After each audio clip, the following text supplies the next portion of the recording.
Twelfth के बाद acting career को परस्यू कर सकते हैं। देखिए आजकल तो वैसे भी बहुत सारे ऑप्शंस हैं, क्योंकि पहले भी थे, जैसे पहले तो टेलीफिल्म्स और फिल्म्स बनती थी गिनी चुनी, लेकिन आज की तारीख में बहुत सारी चीज़ें, फिल्में इतनी सारी बन रही हैं, हर OTT प्लेटफॉर्म के लिए बन रही हैं, सिनेमा के लिए बन रही हैं और वेब सीरीज़ बन रही हैं, इतनी सारी अपॉर्चुनिटीज़ हैं। दूसरा, आप चाहें तो जैसे म्यूज़िकल थिएटर परफॉर्मेंस जो कि सिनेमैटिक तरीके से किया जा रहा है, मतलब जैसे कि पहले जैसे हम थिएटर मतलब यही समझते थे कि बहुत लाउड हो रहा है, या लाउड ऐसे हाथ फैल रहे हैं, हम बहुत चिल्ला चिल्ला के बोल रहे हैं, लेकिन अब ऐसा नहीं है, क्योंकि माइक्स लग जाते हैं, हम पे माइक्स लग जाते हैं और ऐसे बात की जाती है जैसे कि एकदम किसी के कान में बात की जा रही है। आप आएंगे तो मुझे अच्छा लगेगा, ऐसा बोलने की जरूरत नहीं पड़ रही है, आप आएंगे तो अच्छा लगेगा, आप आएंगे तो अच्छा लगेगा। सो ये एक ट्रेनिंग से गुजरना तो मुझे लगता है कि बहुत ज़रूरी है। हाँ, ये अलग बात है कि कई लोगों में टैलेंट होता है, बॉर्न टैलेंट होता है, लेकिन टैलेंट के साथ साथ उसको हमें तराशना भी बड़ा ज़रूरी है। नहीं तो क्या होगा, टैलेंट ठीक है, एक लेवल तक काम किया, लेकिन जब कभी कोई कठिन चीज़ हमारे सामने आई, कोई कठिन फिल्म आई और हम उसके लिए प्रिपेयर्ड नहीं रहे, तो फिर वहाँ पे जो स्किल हमको चाहिए वो सीखने से ही आएगी। स्किल बहुत सारी हम मतलब सीखने से ही हमारे अंदर आती हैं, और उसमें ये कि अगर ट्वेल्थ के बाद कोई बच्चा सच में करना चाह रहा है और उसके पेरेंट्स भी उसको लेके कंसर्न हैं कि उसे करना है, सो पहले तो ये बात क्लियरली समझनी होगी हम सबको ही कि ये 1 या 2 दिन या 1 महीना या 2 महीना या 1 साल या 2 साल का है ही नहीं कि हाँ 1 महीना कर लिया या 2 साल कर लिया तो अब वो एक्टर बन गया।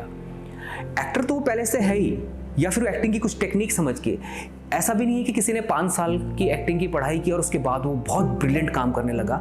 मेन चीज़ है कि जो भी कुछ इंस्टीट्यूट में या फिर कहीं स्कूल में पढ़ाया जा रहा है उस पर हम घर जाके कितना होमवर्क करते हैं, ये सबसे इम्पॉर्टेंट चीज़ है। और ये बात अगर कोई पेरेंट किसी बच्चे को किसी फिल्म स्कूल में भेजता है तो उन पेरेंट्स की जिम्मेदारी भी ये होनी चाहिए कि वो उस बच्चे को मॉनिटर करें कि वो क्या जो काम दिया गया है वो याद कर रहा है या नहीं। क्योंकि देखिए, हम कहीं बिना याद किए तो हम टेक्स्ट बोल नहीं पाएंगे, और टेक्स्ट नहीं बोलेंगे तो एक्टिंग कैसे होगी। सो ये बेसिक अंडरस्टैंडिंग के साथ कि 1 या 2 महीने में कुछ नहीं होने वाला और नहीं होता है, तो एक पेशेंस बच्चे के अंदर जगाना मुझे लगता है बहुत ज़्यादा ज़रूरी है।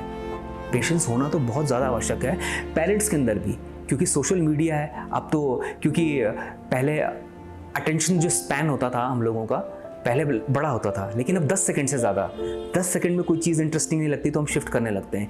और यही चीज़ हमारे काम में भी रिफ्लेक्ट होना शुरू हो रहा है कि नहीं यार, हमें एक क्लास में मज़ा नहीं आया तो हम छोड़ के चले गए। सॉरी, ऐसे में तो सीखना नहीं हो पाएगा, और इस क्राफ्ट को सीखने के लिए बिल्कुल एक ट्रेनिंग से गुजरना ही पड़ेगा हमें। और उस ट्रेनिंग से गुजरने का ये मतलब नहीं कि स्पून फीड आपको कराया जाएगा, आपको कहा जाएगा ये करना है। जब तक आप उस चीज़ को नहीं करोगे, वो टेक्स्ट याद नहीं करोगे, या फिर जो भी सीन आपको दिया है उसको प्रिपेयर करने की कोशिश नहीं करोगे, फिर जो भी आपको मेंटोर कर रहा होगा वो आपको देखेगा, तो फिर आप ग्रो नहीं कर पाएंगे। सिर्फ बोलना ही एक्टिंग नहीं है। जैसे आजकल बड़ा होता है कि मैं कैजुअली बैठा हूँ और भाई आ जाओ खाना पीना खाते हैं, ये रिकॉर्ड हो गया तो लोग, ये एक्टिंग नहीं है, ये तो जनरल बातचीत है। तो कैसे उस ट्रूथफुल मोमेंट तक हम पहुंचे, तो इसके लिए ट्रेनिंग बड़ी ज़रूरी है। और मेन पेरेंट्स की भी एक मेंटल ट्रेनिंग है कि हाँ, कि एक्टिंग स्कूल में हमारा बच्चा जा रहा है तो ये अच्छे से पढ़े, सीखे और मेहनत भी करे। मेन चीज़ मुझे लगता है कि जितना हम एक्टिंग छोड़ो, दुनिया की कोई भी पढ़ाई ले लो, मेन आधे घंटे की क्लास के बाद हम कितना उस पर वर्कआउट करते हैं, कितनी मेहनत करते हैं, कितना मेंटल वर्कआउट, फिजिकल वर्कआउट करते हैं, वही तो हमें रिफ्लेक्ट होता है। सो पेशेंस, मेन चीज़ है, पेशेंस होना तो बहुत ज़रूरी है ना। क्योंकि एक्टिंग कोई जादू नहीं है, ये कैमरा खुला और मेरे अंदर जादू आ गया, मैं करने लगे, ऐसा नहीं हो सकता। ये बहुत ज़्यादा इम्पॉसिबल बात है। So thank you.